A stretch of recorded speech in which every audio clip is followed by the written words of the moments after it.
कहानी को पूरा समझने के लिए कहानी के पिछले सभी भागों को ज़रूर देखें। उसका लिंक मैं आपको डिस्क्रिप्शन बॉक्स में दे दूंगी और साथ में कमेंट बॉक्स में पिन भी कर दूंगी, तो आप वहां से भी जाकर देख सकते हैं। तकरीबन 1 घंटे बाद राजवेंद्र चंदा की तरफ देख रहा था, जो उसके साथ ही चेयर पर बैठी थी, लेकिन बार बार उसकी आंखें बंद हो रही थी। राजबीर और ममता जी कुछ वक्त तो वहीं पर बैठे रहे, लेकिन जब उनके लिए वहां पर बैठे रहना मुश्किल हो गया और उनका ड्रामा अब उन्हें ही परेशान करने लगा, तो वो तुरंत वेटिंग रूम की तरफ चले गए थे ताकि वहां जाकर कुछ वक्त के लिए आराम कर सके। राजवेंद्र तो पहले ही जानता था कि वो सब माफ़ी वगैरह मांगना बस उनका ड्रामा है, इसके अलावा और कुछ नहीं। लेकिन अब फिलहाल वो चंदा की तरफ देख रहा था। चंदा अपनी आंखों को खोल कर रखने की कोशिश कर रही थी, लेकिन उसकी आंखें नींद से इतनी ज़्यादा भारी हो चुकी थी कि उसके लिए अब अपनी आंखों को खोल पाना भी बहुत मुश्किल हो रहा था और धीरे धीरे उसका चेहरा एक तरफ लुढ़क गया। राजवेंद्र ने जल्दी से उसके चेहरे पर अपना हाथ रखा और उसे पूरी तरह से संभाल लिया। अब वो अपनी जगह से उठा और उसने पूरी तरह से चंदा को अपनी गोद में उठा लिया, तो चंदा ने झट से अपनी आंखें खोल दी। वो राजवेंद्र की तरफ देखते हुए बोली, माफ़ कर दीजिए राजा साहब, पता नहीं कैसे आंख लग गई, लेकिन मैं ठीक हूँ, मुझे कहीं नहीं जाना, मुझे यहीं आपके साथ बैठना है। ये बोलते हुए उसने अपने हाथों को राजवेंद्र के कंधे पर रख दिया था, लेकिन राजवेंद्र ने उसकी बात नहीं सुनी और उसे प्राइवेट रूम में लेकर आया। उसने चंदा को बिस्तर पर लिटाया और फिर उसकी तरफ देखते हुए बोला, बाबा के पास मैं हूँ, तुम कुछ वक्त यहाँ पर आराम करो। ये बोलकर वो वहाँ से जाने लगा, लेकिन चंदा ने झट से उसका हाथ पकड़कर उसे रोक लिया। राजवेंद्र ने पलटकर उसकी तरफ देखा। चंदा धीमे से बोली, बड़े हुक्म के लिए तो आप हैं, लेकिन मेरे लिए राजा साहब, मुझे भी तो आपकी ज़रूरत है ना, मेरा क्या? राजवेंद्र उसके हाथ से अपना हाथ छुड़ाते हुए बोला, तुम्हें मेरी ज़रूरत कहाँ है चंदा, तुम्हें तो राजमहल ज़रूरी था जो तुमने चुना। अगर मैं तुम्हारी ज़रूरत होता तो तुम एक पल नहीं लगाती ये कहने में कि तुम्हें मेरे अलावा और कुछ नहीं चाहिए, लेकिन तुमने ऐसा कुछ कहा ही नहीं। उसकी बात सुनकर चंदा की आंखों में आंसू आ गए थे। राजवेंद्र वहां से जाता उससे पहले ही चंदा बिस्तर से उठी और उसके सामने खड़ी होकर बोली, आप एक बार मेरी जगह खुद को रख कर देखिए ना राजा साहब, आपको समझ में आ जाएगा कि मैंने क्यों राजमहल में रुकने का फैसला किया। मैं मानती हूँ आपको मुझसे नाराज़गी होगी, बेहिसाब नाराज़गी होगी, लेकिन इस चंदा के लिए ना पहले कभी आपसे बढ़कर कुछ था और ना ही आगे कभी हो सकता है। ये बोलते हुए उसने राजवेंद्र का चेहरा अपने हाथों में थाम लिया था। राजवेंद्र ने एक गहरी सांस ली और बोला, जाओ जाकर आराम करो, तुम्हें आराम की ज़रूरत होगी। चंदा भी झट से बोली, और आपको, कल रात से आप एक पल के लिए भी सोए नहीं हैं, आपको भी तो आराम की ज़रूरत है ना राजा साहब। ये बोलते हुए उसने राजवेंद्र का हाथ अपने हाथ में थाम लिया था और उसे बिस्तर पर बिठा रही थी, लेकिन राजवेंद्र बिस्तर पर बैठ ही नहीं रहा था। तभी चंदा उसकी तरफ देखते हुए बोली, आपको मेरी कसम राजा साहब। उसकी बात पर राजवेंद्र ने नज़रें उठाकर उसकी तरफ देखा और फिर बिना कुछ कहे चुपचाप बिस्तर पर बैठ गया। तो दूसरे ही पल चंदा ने उसके बिल्कुल करीब होकर उसके चेहरे को अपने सीने से लगा लिया था। उसने राजवेंद्र को पूरी तरह से अपनी बाहों में समेट लिया था और राजवेंद्र ने भी तुरंत अपनी बाहों को उसकी पीठ पर कस दिया। पता नहीं शुरू से ऐसा क्या था कि जब भी वो कमज़ोर होता था तो चंदा के आलिंगन में ना जाने उसे ऐसा क्या मिलता था जो वो सब कुछ भूल कर बस उसमें सिमट सा जाता था। वो बेशक से चंदा से नाराज़ था, लेकिन यही उसके प्यार की कमज़ोरी भी थी और यही उसके प्यार की ताकत भी थी कि वो चंदा के बिना रह भी नहीं सकता था। चंदा इस वक्त पूरी तरह से नींद में थी और अब तकरीबन 1-1.5 घंटा उसे यूं ही अपनी गोद में लिए रखने के बाद राजवेंद्र ने उसे पूरी तरह से बिस्तर पर लिटाया और फिर खुद भी कुछ वक्त के लिए उसकी बगल में लेट गया। उसने चंदा को अभी भी पूरी तरह से अपने बाहों में भरा हुआ था और वो फिलहाल यही सोच रहा था कि अब उसे आगे करना क्या है। और फिर कुछ सोचते हुए उसके चेहरे पर थोड़े सख्त एक्सप्रेशंस आ गए। वो एक गहरी सांस लेकर बोला, बुराई को एक मौका दिया जाता है खत्म होने का, लेकिन अगर फिर भी बुराई खत्म ना हो तो उसे खुद आगे बढ़कर खत्म करना पड़ता है। ये बोलकर उसने दोबारा एक गहरी सांस ली और अपनी आंखें बंद कर ली। तकरीबन 3 घंटे बाद राजवेंद्र की आंखें खुली और उसने चंदा की तरफ देखा जो अभी भी आराम से सोई हुई थी। अब वो बिस्तर से उठा और फिर बाहर की तरफ आया। डॉक्टर अभी अभी आईसीयू से बाहर निकल ही रहे थे। वो राजवेंद्र की तरफ देखकर हल्का सा मुस्कुराए और बोले, बस मैं आपके पास ही आ रहा था। एक्चुअली मनोहर जी को होश आ गया है। डॉक्टर की बात सुनकर राजवेंद्र के चेहरे पर सुकून तैर गया था। वो तुरंत आईसीयू के अंदर आया और आकर मनोहर जी के सामने खड़ा हो गया था।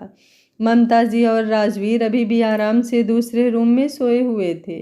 मनोहर जी राजवेंद्र की तरफ देखते हुए कुछ बोलने को हुए। वो इस वक्त काफ़ी कमज़ोरी महसूस कर रहे थे और उनके लिए बोलना पॉसिबल भी नहीं था, लेकिन वो फिर भी बोलने की कोशिश कर रहे थे। राजवेंद्र ने उनका हाथ अपने हाथों में थाम लिया और बोला, रहने दीजिए बाबा, कुछ मत कहिए, आप बस आराम कीजिए और अपना ख्याल रखिए। मैं महल छोड़कर कहीं नहीं जाऊंगा। उसकी बात पर मनोहर जी की आंखों में आंसू आ गए थे। राजवेंद्र ने तुरंत उनके आंसुओं को साफ किया। डॉक्टर मनोहर जी की तरफ देखते हुए बोले, वैसे तो आपका पूरा परिवार हॉस्पिटल में है, लेकिन एक बात तो कहनी पड़ेगी राजा साहब कि जैसे आपका बेटा राजवेंद्र आपका ख्याल रख रहा है वैसे और कोई नहीं रख सकता। भगवान ऐसा बेटा हर किसी को दे। ये बोलकर वो मुस्कुराते हुए वहाँ से चले गए। मनोहर जी उनके जाने के बाद बोले, मुझे माफ़ कर दो राजवेंद्र। राजवेंद्र हल्का सा मुस्कुराया और बोला, मैंने कहा ना बाबा, आपको ज़्यादा सोचने की ज़रूरत नहीं है और ना ही ज़्यादा बोलने की। जो हो गया उसे भूल जाइए। बस अब आप आगे का सोचिए कि आइंदा से आप इस तरह की कोई गलती ना करें। लोगों पर विश्वास करना है बेशक से कीजिए, लेकिन एक बार सोच लीजिएगा कि अगर विश्वासघात हुआ तो चोट कहाँ तक लगेगी।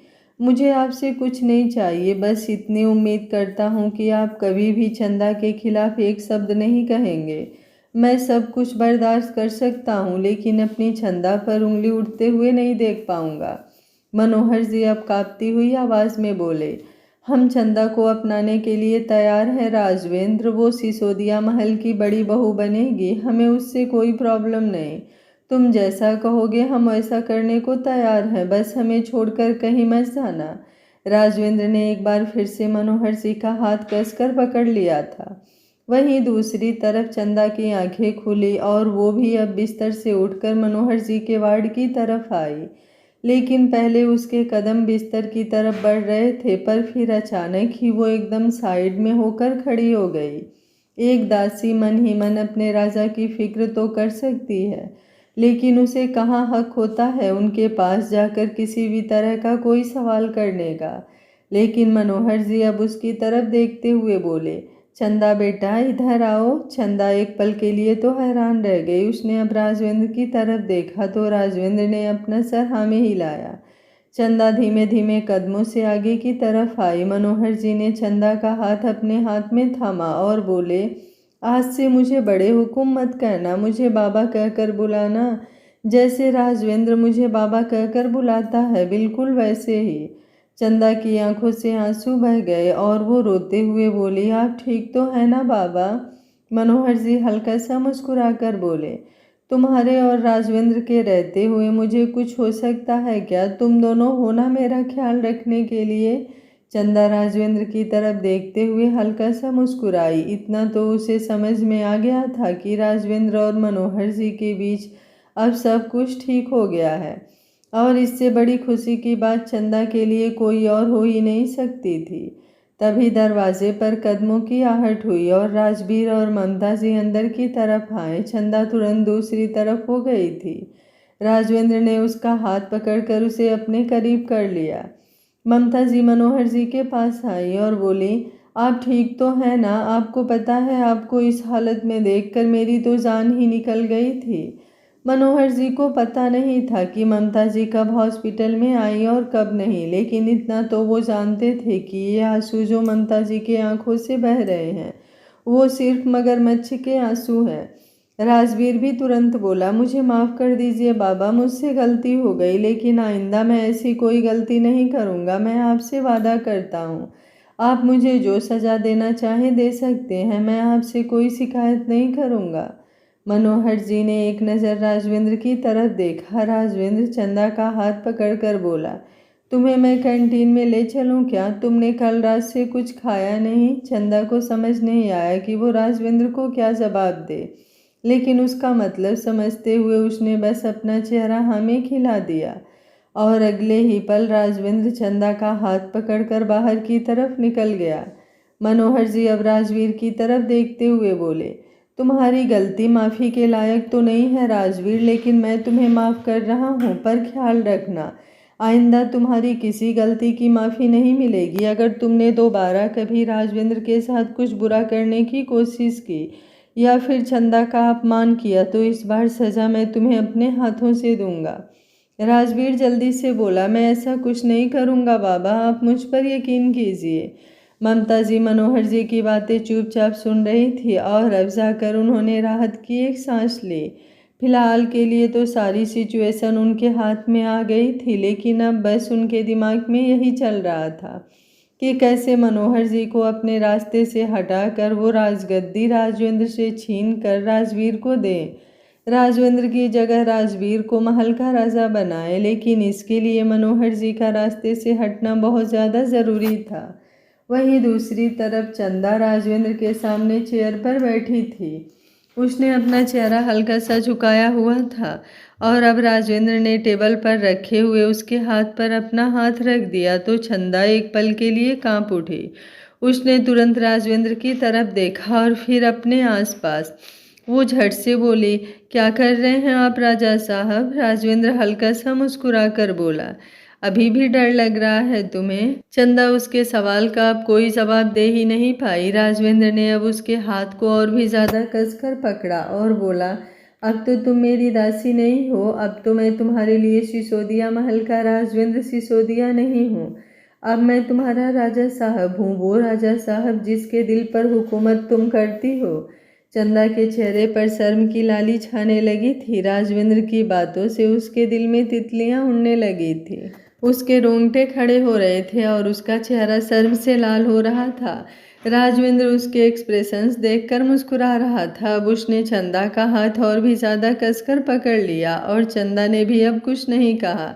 वो बस उसके सामने बैठी रही, लेकिन वो लगातार खुद में सिमटे जा रही थी।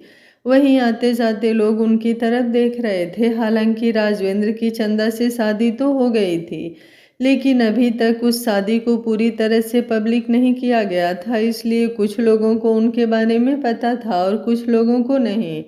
तकरीबन 7 दिन बाद चंदा मनोहर जी को अपने हाथों से खाना खिला रही थी। वो पिछले 7 दिनों से हॉस्पिटल में ही थी। अगर वो राजमहल जाती भी तो सिर्फ राजवेंद्र के साथ और सिर्फ नहाने के लिए, वरना इसके अलावा किसी भी चीज़ के लिए राजमहल नहीं गई थी। उसने मनोहर जी का ख्याल बहुत अच्छी तरह से रखा था, इसलिए मनोहर जी पूरी तरह से रिकवर हो चुके थे। आज उन्हें हॉस्पिटल से डिस्चार्ज मिलने वाला था। ममता जी और राजवीर फिलहाल हॉस्पिटल में नहीं थे, वो दोनों राजमहल में थे, जहां इन 7 दिनों में चंदा मनोहर जी को छोड़कर कहीं नहीं जा रही थी। वहीं ममता जी और राजवीर भी दिखावे के लिए हॉस्पिटल आते, लेकिन सिर्फ दिखावे के लिए ही। कुछ वक्त वो मनोहर जी के पास रहते और फिर बहाना बनाकर तुरंत वहां से निकल जाते।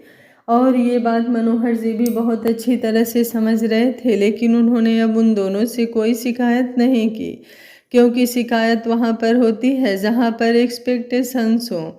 और अब मनोहर जी खुद को पूरी तरह से संभाल चुके थे। चंदा फिलहाल मनोहर जी को अपने हाथों से सूप पिला रही थी और मनोहर जी मुस्कुराते हुए उसकी तरफ देख रहे थे, लेकिन फिर अचानक ही उनके एक्सप्रेशंस बदलने लगे और उनकी आंखों में नमी तैर गई। चंदा जल्दी से बोली, क्या हुआ बाबा, आप ऐसे उदास क्यों हो गए? मनोहर जी ने उसकी कलाई को अपने हाथों में थाम लिया और बोला, कुछ नहीं, बस याद आ गया कि मैंने तुम्हारे साथ कितनी नाइंसाफ़ी की है चंदा। चंदा उन्हें घूरते हुए बोली, बस आप फिर से शुरू हो गए। पिछले 7 दिनों में आप मुझे 70 बार ये बातें बोल चुके हैं बाबा, और मैंने आपको कितनी बार बोल दिया कि मुझे अब ये सब बातें नहीं सुननी, लेकिन फिर भी आप हैं कि मानते ही नहीं। आज मैं आपकी शिकायत राजा साहब से करूँगी, देखना वही आपको ठीक करेंगे। अब उसे देखते हुए मनोहर जी मुस्कुराने लगे थे। उन्हें चंदा में वही चंदा नजर आ रही थी जिसे वो अपने राजमहल में लेकर आए थे। वो 6 साल की चंदा, जिसके चेहरे पर हद से ज़्यादा मासूमियत थी और वो बेहद गहरी बातें किया करती थी। मनोहर जी उसे देखते हुए बोले, तुम वादा करो हमसे कि तुम राजमहल और अपने राजा साहब को छोड़कर कभी नहीं जाओगी। चंदा ने अब सूप का कटोरा नीचे रखा और फिर उनका हाथ अच्छे से अपने हाथ में थाम कर बोली, मैं वादा करती हूँ बाबा, ये चंदा आपको, राजमहल को और अपने राजा साहब को छोड़कर कभी भी कहीं भी नहीं जाऊंगी। हमेशा आप लोगों के पास ही रहूंगी। और आप फिलहाल ये सब मत सोचिए, आज तो खुशी का दिन है। बस एक बार राजा साहब सारी फॉर्मेलिटी पूरी कर लें, उसके बाद हम घर चलते हैं। मनोहर जी ने अपना चेहरा हाँ में हिलाया और तभी दरवाज़ा खुला। ममता जी राजवीर के साथ अंदर की तरफ आए। जैसे ही ममता जी ने मनोहर जी और चंदा को इस तरह एक दूसरे का हाथ पकड़कर और एक दूसरे की तरफ मुस्कुराते हुए देखा, जैसे उनके तन बदन में आग सी लग गई, लेकिन उन्होंने खुद को संभाला और मनोहर जी के पास आकर बोली, मैं तो कब से आपके पास आना चाहती थी मनोहर जी, लेकिन आज सुबह से सिर में इतना ज़्यादा दर्द हो रहा था कि पलंग से उठा ही नहीं गया। मनोहर जी फीका सा मुस्कुरा कर बोले, कोई बात नहीं ममता, अगर सिर दर्द हो रहा था तो बेशक से आराम कर लेती, यहाँ आने की ज़रूरत ही नहीं थी। ये चंदा है तो सही मेरा ख्याल रखने के लिए। ममता जी ने एक नज़र चंदा की तरफ देखा और फिर मुस्कुराते हुए बोली, हाँ वो तो पता है मुझे, लेकिन जो फ़र्ज़ मेरा है वो तो मैं ही पूरा करूँगी ना। चंदा, दो अब सूप पिए मुझे, मैं मनोहर जी को ये सूप पिला देती हूँ। और राजवीर तुम भी जाओ, जाकर हॉस्पिटल की सारी फॉर्मेलिटी पूरी करवा दो। कुछ ही देर में हम तुम्हारे बाबा को लेकर राजमहल के लिए निकलेंगे। राजवीर ने अपना चेहरा हाँ में हिलाया और बाहर की तरफ जाने लगा, लेकिन तभी राजवेंद्र डॉक्टर के साथ अंदर की तरफ आया। डॉक्टर मनोहर जी का चेकअप करने लगे थे और राजवेंद्र साइड में खड़ा हो गया था। चंदा भी तुरंत उसके पास आकर खड़ी हो गई। डॉक्टर राजवेंद्र की तरफ देखते हुए बोले, अब आपके बाबा की हालत बिल्कुल ठीक है हुकुम, इसलिए आप इन्हें लेकर घर जा सकते हैं। आपने सारी फॉर्मेलिटी तो पूरी कर ही दी है, तो अब आपको और इंतज़ार करने की ज़रूरत नहीं। राजवेंद्र ने अपना चेहरा हाँ में हिलाया। चंदा घर जाने की बात सुनकर मुस्कुरा रही थी। बेशक से राजवेंद्र के साथ उसकी शादी को 7-8 दिन हो गए थे, लेकिन अभी तक उन दोनों के बीच कुछ भी नहीं हुआ था। हॉस्पिटल में उन्हें इन सब चीज़ों का ख्याल ही नहीं था और घर जाकर तो बस वो दोनों नहाना धोना करते, इसके अलावा और कुछ नहीं। लेकिन अब चंदा को एक गुदगुदी सी महसूस होने लगी थी। कुछ ही देर में सब लोग वापस महल के लिए निकल गए थे। मनोहर जी को अलग गाड़ी में बिठाया गया था और राजवीर के साथ ममता जी अलग गाड़ी में बैठ गई थी। उन्हें मनोहर जी के साथ बैठना भी अजीब लग रहा था, क्योंकि अभी भी मनोहर जी के अंदर से दवाइयों की कुछ स्मेल आती थी। राजवेंद्र और चंदा राजवेंद्र की गाड़ी में थे और राजवेंद्र ने चंदा का हाथ अपने हाथ में थमा हुआ था। चंदा जो पहले ही अपने पेट में तितलियां उड़ती हुई महसूस कर रही थी, राजवेंद्र के हाथ में अपना हाथ महसूस कर तो उसका हाल और भी ज़्यादा खराब हो रहा था। राजवेंद्र उसकी तरफ देखते हुए बोला, तुम्हें पता है आज रात को क्या है? चंदा हैरानी से उसकी तरफ देखी। वो जल्दी से बोली, लेकिन अभी तो बाबा को हमारी ज़रूरत होगी ना राजा साहब। मेरा मतलब है रात को उन्हें कई बार पानी पीना होता है, दवाई लेनी होती है और कभी कभी उन्हें नींद नहीं आती। तो अभी तो हमें 2-4 दिन उनके साथ ही सोना पड़ेगा ना, तो फिर हम रात को एक दूसरे के साथ वो सब। उसके बाद सुनते हुए राजवेंद्र के चेहरे पर लंबी सी स्माइल आ गई थी और चंदा बोलते बोलते चुप हो गई थी। उसने तुरंत अपना चेहरा नीचे की तरफ झुका लिया और अपने दांतों तले अपनी जीभ दबा ली। वो सच में कितनी बेशर्म हो गई थी जो ये सब बोल रही थी। बेशक से राजवेंद्र का मतलब कुछ और ही हो। वहीं राजवेंद्र मुस्कुराते हुए बोला, मुझे नहीं पता था कि मेरी चंदा के दिमाग में ये सब कुछ चल रहा है। मैं तो उसे बहुत मासूम समझ रहा था, लेकिन वो तो बड़ी शैतान निकली। मैं आज की रात मतलब चाँदनी रात की बात कर रहा था। आज चाँदनी रात है तो आज की रात काफ़ी खास है ना? चंदा को अब और भी ज़्यादा शर्म आ रही थी। राजविंद्र मुस्कुराते हुए बोला, वैसे जो तुमने सोचा वो भी आज रात को हो सकता है। माना बाबा को हमारी ज़रूरत होती है, लेकिन महल में बहुत लोग हैं उनका ख्याल रखने के लिए जो मेरे विश्वास पात्र भी हैं। अगर उनमें से 2 को भी मैं बाबा का ख्याल रखने के लिए लगाऊंगा तो कोई परेशानी नहीं होगी। ऐसे में आज की इस खास रात को और खास बनाया जा सकता है। चंदा धीमे से बोली, मुझे नहीं पता आप किस बारे में बात कर रहे हैं। आप गाड़ी थोड़ी तेज चलाइए ना। बाबा तो महल में पहुंच भी गए होंगे और हम अभी तक रास्ते में हैं। उसकी बात पर राजविंद्र हंस रहा था। चंदा को यूं शर्माते हुए देख उसे कितना अच्छा लग रहा था वो बता नहीं सकता था। तकरीबन आधे घंटे में ही वो लोग राजमहल पहुंचे। मनोहर जी को उनके रूम में शिफ्ट कर दिया गया और चंदा अब जल्दी से अपने कमरे में वापस आ गई थी। वो जल्दी से बोली, मैं पहले नहा लेती हूँ, उसके बाद सबका खाना भी बनाना होगा। इससे पहले कि राजा साहब यहाँ पर आकर मुझे परेशान करें, मैं वॉशरूम में चली जाती हूँ। ये बोलकर वो कबर्ड से अपने कपड़े लेने आई, लेकिन अगले ही पल उसके होश उड़ गए जब उसने अपना पूरा कबर्ड पूरी तरह से खाली देखा। उसमें उसके कपड़े तो दूर की बात, उसके कपड़ों का कोई नामो निशान भी नहीं था। तभी धानी वहां पर आई और मुस्कुराते हुए बोली, रानी साहिबा। उसके मुंह से अपने लिए रानी साहिबा सुनकर चंदा तुरंत बोली, कितनी बार कहा है तुम्हें, हमें रानी साहिबा कहकर मत बुलाया करो। पहले भी तो हमें चंदा दीदी बोलती थी ना, अभी चंदा दीदी ही बोल लिया करो। धानी ने अपना चेहरा ना में हिलाया और बोली, जी नहीं रानी साहिबा, आप हमारी रानी साहिबा हैं तो हमें आपको रानी साहिबा कहकर ही बुलाना पड़ेगा। खैर, मैं यहाँ पर ये बताने के लिए आई थी कि आपके सारे कपड़े अब यहाँ से निकाल दिए गए हैं और वो सारे कपड़े राजा साहब ने एक अलग कमरे में रखवाए हैं और उन्होंने कहा है कि अब वो कपड़े आप नहीं पहनेंगी। आपके लिए नए कपड़े अब राजा साहब के कमरे में ही रखे गए हैं और बाकी ज़रूरत का सामान भी, इसलिए आप अब उनके कमरे में चली जाइए। धानी की बात सुनकर चंदा का दिल जोरों से धक धक करने लगा था, लेकिन क्या पता राजविंद्र अपने कमरे में ना हो, वो फिलहाल मनोहर जी के साथ हो। ये सोचकर वो तुरंत अपने रूम से बाहर निकली और सीधा राजविंद्र के कमरे में आ गई। उसने अंदर झांक कर देखा तो राजविंद्र नहीं था। अगले ही पल उसने राहत की सांस ली और फिर तुरंत कबर्ड में से अपने लिए कपड़े निकालने लगी। वहाँ राजविंद्र के कपड़ों के साथ उसके कपड़े भी बड़े सलीके से रखे हुए थे और सारे कपड़े बिल्कुल नए थे और एक से बेहतर एक। और ना सिर्फ कपड़े बल्कि वहाँ पर चंदा के लिए बहुत सारे गहने भी रखे हुए थे। सोने और हीरे से बने हुए वो गहने बहुत ज़्यादा एक्सपेंसिव भी थे, लेकिन फिलहाल चंदा को वो सब नहीं देखना था। अब तो बस जल्दी से नहाना था, इसलिए उसने अपने लिए एक साड़ी ली और उसे लेकर तुरंत वॉशरूम में जाने लगी। लेकिन तभी रूम का दरवाज़ा एक बार फिर से खुला और राजविंद्र अंदर की तरफ आया। अंदर आते ही उसकी नज़र सीधे चंदा पर गई। वहीं चंदा जो वॉशरूम की तरफ जा रही थी, उसकी धड़कन भी एक पल के लिए रुक गई। उसके कदम भी अपनी जगह पर जम गए थे और अब राजविंद्र ने दरवाज़ा बंद किया और सीधा चंदा के पास आ गया।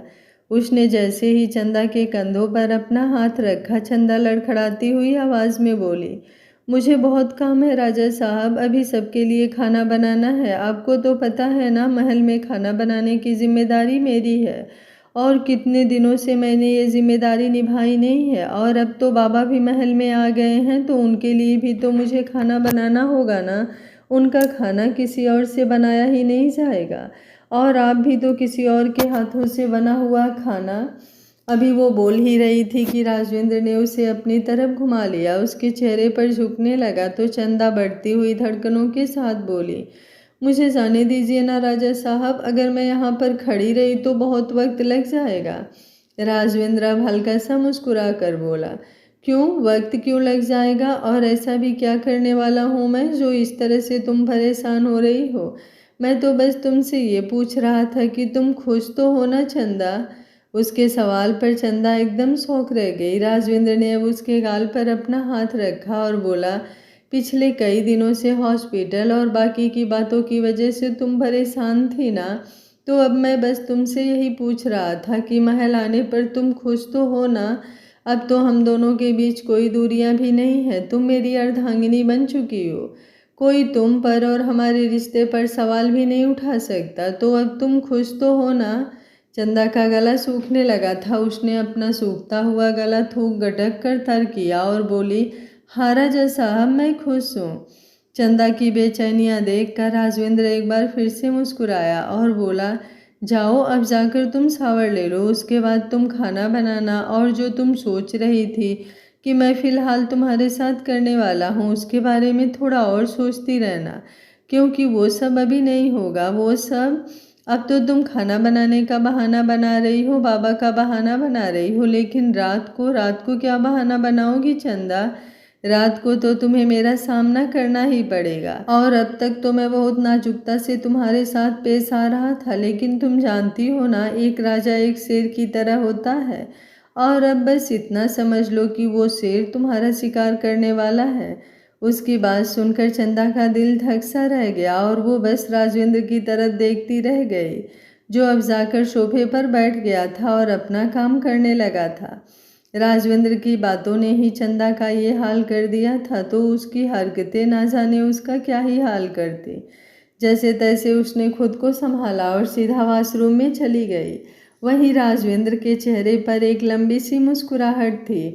कुछ देर में चंदा वॉशरूम से बाहर निकली और फिर आईने के सामने आकर खड़ी हो गई। वो थोड़ा बहुत मेकअप कर रही थी। अब अगर वो रानी साहिबा बन ही गई थी तो उसे तैयार भी तो रानी साहिबा के हिसाब से ही होना था। भारी जेवरात और भारी लहंगा चोली के साथ वो सच में ऐसी लग रही थी जैसे किसी नाजुक सी गुड़िया को जबरदस्ती इतना तैयार कर दिया गया हो। अभी वो रेडी ही हो रही थी कि राजविंद्र उसके पीछे आकर खड़ा हुआ। चंदा एक बार फिर से बेचैन होने लगी।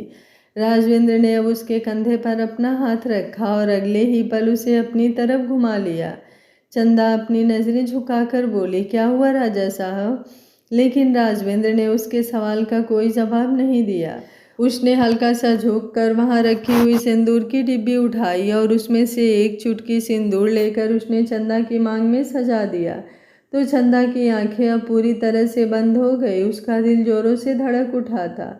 राजविंद्र मुस्कुराया और बोला, कुछ नहीं, बस तुम्हारी मांग में अपने नाम का सिंदूर सजाना था। चंदा तुरंत अब उसके सीने से लग गई। बेशक से उनकी शादी हो गई थी, लेकिन उस दिन जब राजविंद्र ने चंदा की मांग भरी तो वो घूंघट में थी और वक्त माहौल भी बहुत अलग था। उसके बाद हॉस्पिटल की जिम्मेदारियों के बीच राजविंद्र ये चीज कर ही नहीं पाया, पर आज उसने चंदा की मांग में जब अपने नाम का सिंदूर भरा तो सच में चंदा को अंदर तक सुकून महसूस हुआ। राजविंद्र ने अब उसके गाल पर अपना हाथ रखा और बोला, जाओ जाकर अब अपना काम करो, वरना रात तक मैं खुद को संभाल नहीं पाऊंगा। मैं अभी शिकार पर निकल जाऊंगा और फिर शिकार कहेगा कि उफ राजा साहब, थोड़ा वक्त तो देते। चंदा उसकी बात पर शर्मा रही थी। अब वो सीधा बाहर की तरफ चली गई। वहीं दूसरी तरफ ममता जी और राजवीर इस वक्त राजवीर के कमरे में थे। ममता जी राजवीर की तरफ देखते हुए बोली, मुझे लगता है कि अब हमें अपना प्लान पूरा कर देना चाहिए, इससे पहले कि मनोहर जी राजविंद्र को गद्दी पर बैठा दे। हमें पूरा खेल बदलना होगा। और अब तो वैसे भी वो चलने फिरने लायक हो गए हैं, तो वहाँ तो पहुँच जाएंगे जहाँ हम उन्हें बुलाना चाहते हैं। उनकी बात पर राजवीर ने अपना चेहरा हाँ में हिलाया और बोला, मैं भी यही सोच रहा था। आप एक काम कीजिए, किसी तरह चंदा को बाहर पार्किंग एरिया में लेकर आइए, बाकी सब मैं देख लूँगा। ममता जी ने अपना चेहरा हाँ में हिलाया और तुरंत राजवीर के कमरे से बाहर आ गईं। बाहर ही मीना खड़ी थी। उन्होंने मीना को वो काम करने के लिए कहा जो राजवीर ने उन्हें करने को कहा था, तो मीना अब तुरंत अपने काम में लग गई। वो चंदा के पास आई जो किचन में खड़ी सबके लिए खाना बना रही थी। मीना चंदा की तरफ देखते हुए बोली, मुझे आपसे कुछ कहना है छोटी रानी साहिबा। चंदा ने पलटकर उनकी तरफ देखा। मीना अपना चेहरा झुकाकर बोली, मैं आपसे माफ़ी मांगना चाहती हूँ। आज तक मैंने आपके साथ बहुत बदतमीज़ी की है, तो प्लीज़ मुझे मेरी गलतियों के लिए माफ़ कर दीजिए। चंदा की आईब्रो ऊपर की तरफ उठ गई थी। इतना तो वो भी जानती थी, एक बार के लिए कुत्ते की पूँछ सीधी हो सकती है, लेकिन मीना सुधर जाए ऐसा हो ही नहीं सकता। लेकिन फिर भी वो हल्का सा मुस्कुराई और बोली, कोई बात नहीं। ये बोलकर वो वापस अपना काम करने लगी। मीना तुरंत बोली, जब किचन में इतने सारे दास दासियां हैं खाना पकाने के लिए, तो आप ये काम क्यों कर रही हैं? आप रहने दीजिए छोटी रानी साहिबा। आप एक काम कीजिए, आप राजा साहब के पास पार्किंग एरिया में जाइए, जहां वो आपका इंतज़ार कर रहे हैं। उन्होंने कहा है कि वो आपको घुमाने के लिए लेकर जाना चाहते हैं। चंदा के चेहरे पर मुस्कुराहट तैर गई। वो शर्मा कर बड़बड़ाते हुए बोले, क्या करते हैं आप राजा साहब? एक तरफ आप मुझसे कह रहे थे कि मैं जाकर अपना काम कर लूं, और दूसरी तरफ आप मुझे परेशान कर रहे हैं। पर अब आपने मुझे बुलाया है तो मुझे आपके पास आना तो होगा ही। ये बोलकर अब वो पीछे की तरफ हट गई और एक दासी की तरफ देखते हुए बोली, वैसे तो मैंने सब काम कर दिया है, लेकिन जो रह गया है वो तुम खत्म कर देना, मैं जा रही हूँ। उसकी बात पर दासी ने अपना चेहरा नीचे की तरफ झुकाया और चंदा तुरंत अब किचन से बाहर निकलकर सीधा पार्किंग एरिया की तरफ आ गई, जहाँ पर बहुत सारी गाड़ियाँ खड़ी थी। लेकिन वो सीधा उस जीप की तरफ गई जो हमेशा राजविंद्र चलाता था। उस जीप के पास आकर उसके चेहरे पर सवालिया एक्सप्रेशंस आ गए। वो तुरंत बोली, भला ये क्या बात हुई? मुझे बुलाकर अब राजा साहब खुद कहाँ गायब हो गए, और जीप तो स्टार्ट ही नहीं है। पता नहीं राजा साहब यहाँ आए भी होंगे या फिर कहीं उस मीना ने मुझसे झूठ तो नहीं बोल दिया। मुझे पता लगाना होगा। ये बोलकर वो वहाँ से वापस महल के अंदर की तरफ आने लगी, लेकिन तभी पीछे से किसी ने उसके सिर पर जोरों से वार किया। चंदा ने तुरंत अपने हाथ को अपने सिर पर रख दिया। उसे अपने सिर में जोरों का दर्द महसूस हो रहा था। वो शख्स जिसने चंदा के सिर पर वार किया था वो कोई और नहीं, राजवीर था। और अब राजवीर ने तुरंत चंदा का हाथ पकड़कर उसे अपनी तरफ खींचा।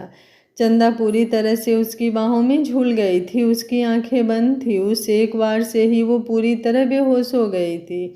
अब राजवीर ने तुरंत उसे पीछे की तरफ घसीटना शुरू किया और अपनी गाड़ी की डिग्गी में डालकर डिग्गी को पीछे से लॉक कर दिया। ममता जी जो वहीं साइड में खड़ी थी, वो जल्दी से आगे की तरफ आई और बोली, अब तुम जल्दी से इसे लेकर निकल जाओ, और हाँ, बेशक से कुछ भी हो जाए, लेकिन हमें अब हारना नहीं है। अब जीत हमारी ही होगी। मैं भी देखती हूँ तुम इस राजमहल के राजा कैसे नहीं बनते हो। राजवीर ने अपना चेहरा हाँ में हिलाया और अगले ही पल गाड़ी की ड्राइविंग सीट पर बैठा और उसकी गाड़ी वहां से निकल गई। राजवीर चंदा को लेकर महल से जा चुका था और अभी तक महल में कानो कान किसी को खबर नहीं हुई थी कि चंदा वहां से गायब हो चुकी है। कुछ ही देर में सब लोग लंच के लिए इकट्ठा होने लगे तो राजविंद्र की नज़रें चंदा को ढूंढने लगी, लेकिन जब चंदा उसे कहीं नज़र नहीं आई तो उसके चेहरे पर परेशानी झलकने लगी। उसने ध्यान दिया कि मनोहर जी भी वहाँ पर नहीं हैं।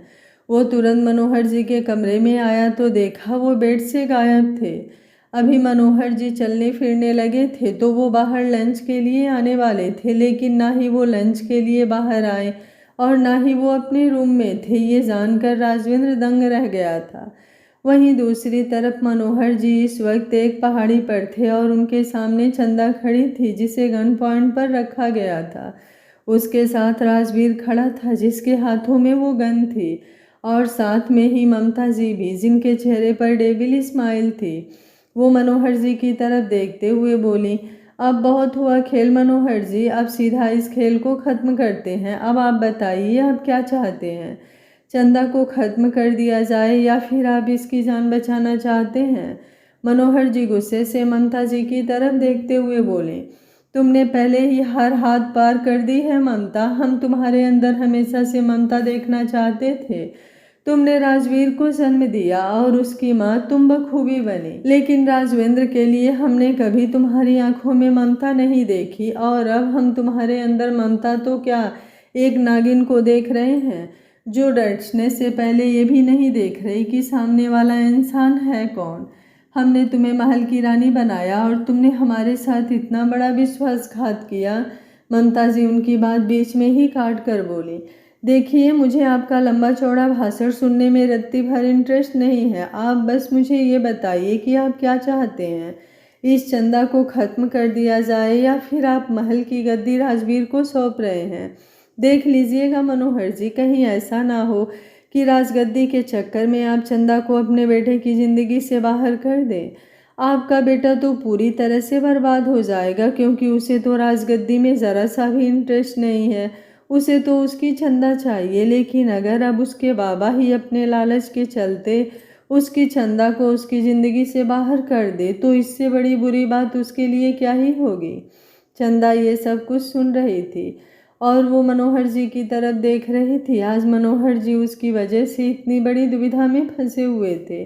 वो मनोहर जी की तरफ देखते हुए बोली, आपको इन लोगों के सामने झुकने की ज़रूरत नहीं है बाबा। आप राजगद्दी राजवीर को बिल्कुल भी नहीं देंगे। अगर इन लोगों को मुझे ख़त्म करना है और अगर मेरी किस्मत में यही लिखा है तो यही सही, लेकिन इन दुष्ट लोगों को महल की बागडोर कभी मत दीजिएगा। ये सब कुछ बर्बाद कर देंगे। खुद तो जहर से भरे ही हैं, अपने आसपास भी जहर फैला देंगे। उसकी बात पर राजवीर हंसते हुए बोला, साला तुम दोनों का ये जो इमोशनल भाषण है वो कभी ख़त्म नहीं होता। एक तरफ तुम्हारा वो पति जिसे बातें करने के अलावा और कोई काम नहीं, और एक तुम्हारी ये लंबी चौड़ी बातें। एक सिंपल सा ऑप्शन है तुम लोगों के पास कि राजमहल छोड़ो और अपनी अलग से दुनिया बसा लो। कहीं भी चले जाओ, बेशक से जहन्नुम में चले जाओ, हमें क्या, लेकिन राजमहल से निकल जाओ। पर तुम लोगों को तो राजमहल चाहिए। अरे अगर तुम लोग जिंदा ही नहीं रहोगे तो राजमहल का करोगे क्या। चंदा उसकी तरफ देखते हुए बोली, तुम्हें पता है किस्मत बहुत बड़ी चीज़ है, और अगर मेरी किस्मत में मेरी सांसें लिखी है ना, तो तुम तो क्या कोई भी उसे छीन नहीं सकता। तुम्हें जो करना है तुम करो। बेशक से कोई भी तुमसे डरता होगा, लेकिन ये चंदा नहीं। इस चंदा ने कभी डरना सीखा ही नहीं, और मुझे मेरे राजा साहब पर पूरा विश्वास है कि वो मुझे एक हल्की सी खरोच तक नहीं आने देंगे। तुम्हारे हाथों से मरना तो दूर की बात, तुम्हें जितनी बुराई फैलानी है तुम फैलाओ, लेकिन देखना अंत में जीत अच्छाई की ही होगी। राजवीर गुस्से से कांपते हुए बोला, लगता है तुझे ट्रेलर दिखाना ही पड़ेगा। तुझे अपनी जान का डर तो नहीं लगता, लेकिन सोच अगर मैंने तेरे इस बाबा को ही उड़ा दिया तो। ये बोलते हुए उसने जैसे ही मनोहर जी की तरफ गन पॉइंट की, चंदा के होश उड़ गए। वो हैरानी से राजवीर की तरफ देखते हुए बोली, जो इंसान तुम्हें इस दुनिया में लेकर आया, तुम उस इंसान को ख़त्म करने की बात कर रहे हो। राजवीर हंसा और बोला, मैं कुछ भी कर सकता हूँ, मुझे बस राजगद्दी चाहिए। अगर राजगद्दी को हासिल करने के लिए मुझे इसे उड़ाना भी पड़े तो मुझे घंटा फर्क नहीं पड़ता। उसकी बात पर चंदा बस उसकी तरफ देखती रह गई। खून के इस रिश्ते इस तरह से पानी हो सकते हैं, इस बात का उसे जरा सा अंदाज़ा नहीं था। ममता जी भी जल्दी से बोली, और वैसे भी अब तुम्हारे ये बाबा जी कर क्या करेंगे, धरती पर बोझ ही तो हैं, किसी भी वक्त दूसरा हार्ट अटैक आएगा और लुढ़क जाएंगे। मनोहर जी बेहद तकलीफ भरी आवाज़ में बोले, शर्म कीजिए ममता जी, आप हमारी पत्नी हैं, लेकिन पत्नी होने का आज तक आपने एक फ़र्ज नहीं निभाया, और आज आप ही हमारे मरने की बात कर रहे हैं। हमें पछतावा हो रहा है उस वक्त पर जब हम आपको अपनी पत्नी बनाकर, अपनी अर्धांगिनी बनाकर महल में लेकर आए। ममता जी तुरंत बोली, तो अपनी अर्धांगिनी बनाकर आपने मुझे दिया ही क्या है, कुछ भी तो नहीं।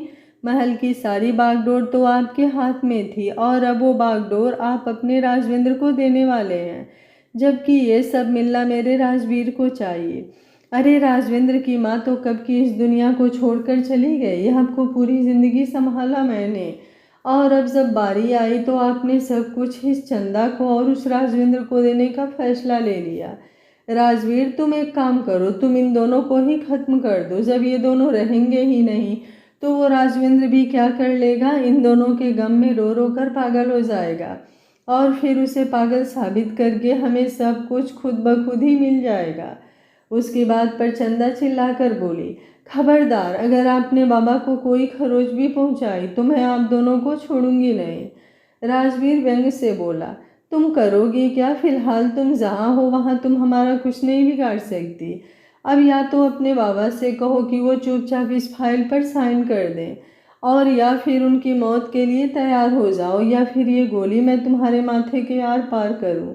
मनोहर जी चिल्लाकर बोले, ऐसा मत करना, मैं फाइल पर साइन करने के लिए तैयार हूँ, लेकिन तुम चंदा को कुछ मत करना।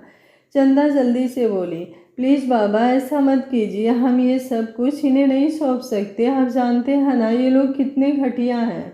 मनोहर जी ने अपना चेहरा नामे हिलाया और बोले, लेकिन मेरे पास और कोई विकल्प नहीं है चंदा बेटा। ममता जी उनकी बात पर मुस्कुराई और तुरंत अपने हाथ में पकड़ी हुई फाइल लेकर उनके पास आई, जिसमें लिखा था कि सारी प्रॉपर्टी मनोहर जी की है, वो सीधा राजवीर को मिल जाएगी, उसमें राजवेंद्र का कोई हस्तक्षेप नहीं होगा। मनोहर जी ने उस फाइल को अपने हाथ में लिया। चंदा चिल्लाते हुए बोली, प्लीज़ बाबा ऐसा मत कीजिएगा, आपको इन लोगों की बात मानने की कोई ज़रूरत नहीं है, ये लोग कुछ नहीं कर सकते। राजवीर गुस्से से दांत पीसते हुए बोला, लगता है तुम मुझे हल्के में ले रही हो, तुम जानती नहीं हो कि मैं क्या कर सकता हूँ क्या नहीं, इसलिए मैं सोच रहा हूँ तुम्हें एक छोटा सा ट्रेलर दिखा ही दूँ। ये बोलकर उसने चंदा के माथे पर वो गन दोबारा पॉइंट कर दी। मनोहर जी एक बार फिर से डर गए। उन्होंने अब अपने हाथ में पेन भी लिया। उनका हाथ बुरी तरह से कांप रहा था और चंदा की आंखों से आंसू बह रहे थे। वो यूं ही सब कुछ राजवीर के हाथों में जाता हुआ नहीं देख सकती थी, इससे तो सब कुछ बर्बाद हो जाता।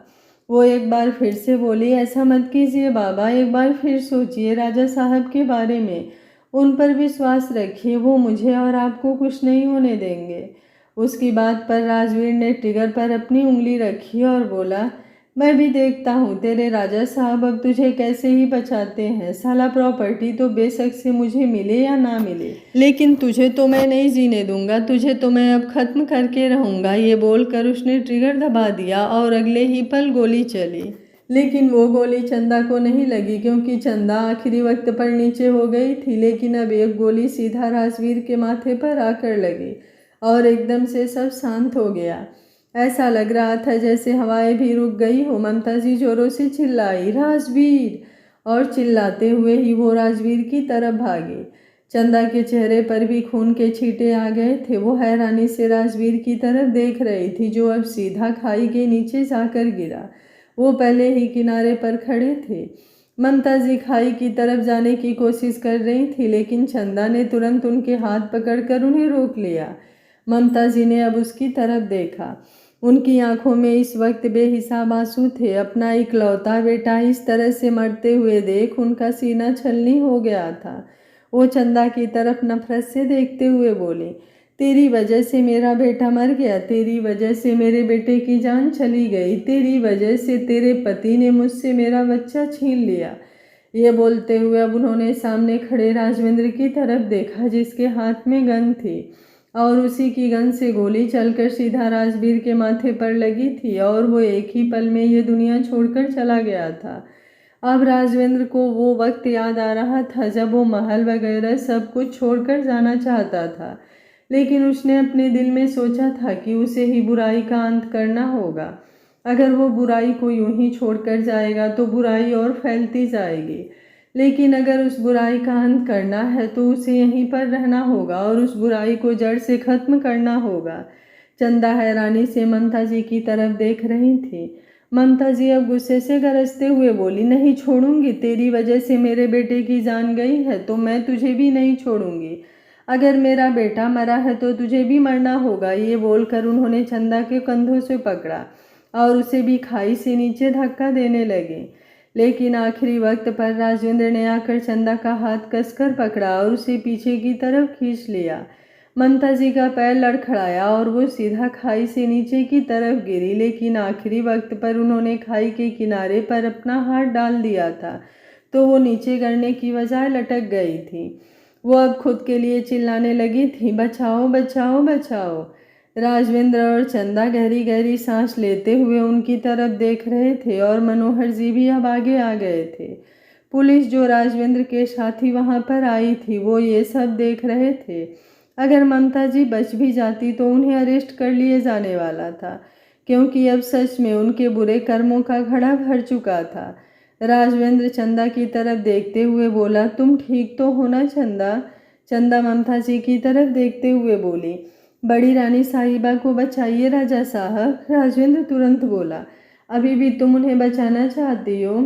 चंदा ने अपना चेहरा हाँ में हिलाया और बोली, क्योंकि उन्होंने जो गलत किया है उसकी सज़ा उन्हें मिलेगी राजा साहब, हम उन्हें सज़ा दिलाएंगे, लेकिन इस तरह से उनकी जान लेना, इस चीज़ का हक नहीं है हमारे पास। प्लीज़ आप उन्हें बचाइए। राजवेंद्र गुस्से से बोला, बिल्कुल भी नहीं। उधर से ममता जी जोरों से चिल्लाए जा रही थी। एक तो उनका शरीर थोड़ा भारी था और ऊपर से बढ़ती हुई उम्र, उनका वहाँ पर लटके रहना पॉसिबल ही नहीं था। मनोहर जी राजवेंद्र की तरफ देखते हुए बोले, चंदा बिल्कुल ठीक कह रही है राजवेंद्र, ममता जी ने बहुत गलत तो किया है, लेकिन उन्हें सज़ा कानून देगा। हमारे पास किसी की ज़िंदगी लेने का कोई हक नहीं होता। राजवेंद्र की गुस्से से मुट्ठियां कस गई थी। वो उस इंसान को एक पल भी बर्दाश्त नहीं कर सकता था जिसने उसकी चंदा की जान लेने की कोशिश की, जिसने उसके बाबा को मजबूर करने की गुस्ताखी की।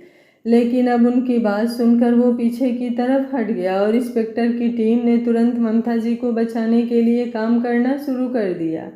उन्होंने ममता जी को जैसे तैसे ऊपर खींचा तो दूसरे ही पल अब ममता जी एक बार फिर से चंदा की तरफ बढ़ने लगी थी, लेकिन राजवेंद्र तुरंत चंदा के सामने खड़ा हो गया और इंस्पेक्टर की तरफ देखते हुए बोला, इसे मेरी नज़रों के सामने से ले जाइए इंस्पेक्टर, इससे पहले कि मैं इस औरत की जान ले लूँ, आप इसे यहाँ से ले जाइए। इंस्पेक्टर ने अपना चेहरा हाँ में हिलाया और तुरंत ममता जी को अरेस्ट कर लिया। ममता जी गुस्से से चिल्लाते हुए बोली, छोड़ो मुझे, वरना मैं किसी को नहीं छोड़ूंगी। तुम लोगों को दिखाई नहीं देता क्या, इस राजवेंद्र ने मेरे राजवीर की जान ले ली और तुम लोग इसे अरेस्ट करने की बजाय मुझे अरेस्ट कर रहे हो। इंस्पेक्टर तुरंत बोले, क्योंकि उन्होंने पहले चंदा जी के साथ ज़बरदस्ती करने की कोशिश की। अभी भी उन्होंने चंदा जी को किडनैप किया, उन्हें मजबूर करके बड़े हुक्म से ज़बरदस्ती प्रॉपर्टी के पेपर साइन करवाने की कोशिश की और साथ ही साथ चंदा जी की जान लेने की कोशिश भी की। अगर उन्हें छोटे हुक्म जान से नहीं मारते तो फांसी की सज़ा होनी तो पक्की थी। ममता जी अब बिलक बिलक कर रोने लगी थी। वो मनोहर जी की तरफ देखते हुए बोली, प्लीज़ मुझे माफ़ कर दीजिए मनोहर जी, मुझसे बहुत बड़ी गलती हो गई, अब मैं किसी को कुछ नहीं कहूँगी। अब तो मेरे पास राजवीर भी नहीं रहा, अब तो सिर्फ आप ही मेरा परिवार है। मनोहर जी ने अपना हाथ दिखाकर उन्हें चुप करवाया और बोले, रहने दीजिए ममता जी, अब इन सब बातों का कोई फ़ायदा नहीं। आपकी सच्चाई हमारी आंखों के सामने है और हम वो इंसान नहीं जो आंखों देखी मक्खी निगल ले। इसलिए बेहतर यही होगा कि आप अपना ये बिलाप जेल में जाकर करें, शायद यहाँ पर आपको यही सब काम आने वाला है। ये बोलकर वो पीछे की तरफ हट गए और फिर इंस्पेक्टर की तरफ देखते हुए बोले, इन्हें यहाँ से ले जाइए इंस्पेक्टर। इंस्पेक्टर तुरंत अब अपनी टीम के साथ ममता जी को वहाँ से ले गया। ममता जी अब एक बार फिर गुस्से से चंदा की तरफ देखने लगी थी, लेकिन अब वो चाह कर भी कुछ नहीं कर सकती थी, क्योंकि राजवेंद्र उन्हें पूरी जिंदगी अब बाहर जेल से नहीं आने देने वाला था। राजवेंद्र मनोहर जी की तरफ देखते हुए बोला, आप ठीक तो है ना बाबा? मनोहर जी ने अपना चेहरा हाँ में हिलाया। राजवेंद्र ने अब चंदा की तरफ देखा तो मनोहर जी हल्का सा मुस्कुरा कर बोले, मैं जाकर गाड़ी में बैठता हूँ, तुम लोग आ जाना। ये बोलकर वो सामने खड़ी गाड़ी की तरफ बढ़ गए। राजवेंद्र ने चंदा के गाल पर अपना हाथ रखा और चंदा तुरंत राजवेंद्र के सीने से लग गई। वो तड़प कर बोली, मैं बहुत ज़्यादा डर गई थी राजा साहब, एक पल के लिए तो मुझे ऐसा लगा जैसे मैं अब आपसे दूर चली जाऊंगी। राजवीर सच में मुझे खत्म कर देगा। राजवेंद्र ने तुरंत उसका चेहरा पूरी तरह से अपने हाथों में थाम लिया और बोला, ऐसे कैसे मैं तुम्हें कुछ होने दूंगा चंदा, तुम्हारे अंदर तो जान बसती है, अगर तुम्हें कुछ हो जाता तो मैं खुद को कभी माफ़ नहीं कर पाता। चंदा एक बार फिर से उसके सीने से लग गई। तकरीबन 1 घंटे बाद उनकी गाड़ी महल के पार्किंग एरिया में आकर रुकी और मनोहर जी को लेकर चंदा अंदर की तरफ आई। राजवेंद्र फिलहाल अपनी गाड़ी लेकर वहां से पुलिस स्टेशन के लिए निकल गया था। उसे सब कुछ रिटर्न में कंप्लेन करवाना था तो उसे वहां पर थोड़ा टाइम लगने वाला था। धीरे धीरे वक्त बीत रहा था और अब रात के लगभग से 7 बज गए थे। चंदा का दिल बेचैन हुए जा रहा था। वो राजवेंद्र का इंतजार कर रही थी, लेकिन फिलहाल खाना बनाने का वक्त हो गया था तो वो किचन में आई। उसने मनोहर जी के लिए अलग से खाना बनाया और फिर अपने और राजवेंद्र के लिए अलग से। मीना जो पहले ममता जी की चेली बनकर घूमती थी, उसका सारा गुमान टूट गया था। ममता जी ही जब महल से जा चुकी थी तो उसने भी हार मान ली थी, लेकिन चंदा ने फैसला कर लिया था कि वो मीना को वहाँ महल में नहीं रहने देगी। वो बेशक से उसे कहीं भी भेजे, लेकिन महल में अब वो उसे बिल्कुल भी नहीं रहने देगी। ऐसे गद्दार लोगों को वो अपने आसपास रहने दे ही नहीं सकती थी। अब वो अपने और अपने राजा साहब की ज़िंदगी में कोई भी मुसीबत नहीं चाहती थी, सिर्फ अपने राजा साहब को सुकून देना चाहती थी और उनका सुकून बनना चाहती थी। शायद राजवेंद्र और ममता जी का यही अंजाम होना चाहिए था, जो एक बार माफ़ करने के बावजूद भी उन लोगों ने कोई सीख नहीं ली। इस बारे में आपकी क्या राय है? आप अपनी राय कमेंट बॉक्स में मुझे ज़रूर दीजिएगा। उम्मीद करती हूँ कहानी आप लोगों को पसंद आ रही होगी। वीडियो पसंद आ रहा है तो लाइक, शेयर एंड चैनल को सब्सक्राइब कर लीजिएगा। Thank you for watching. मिलते हैं कहानी के अगले भाग में।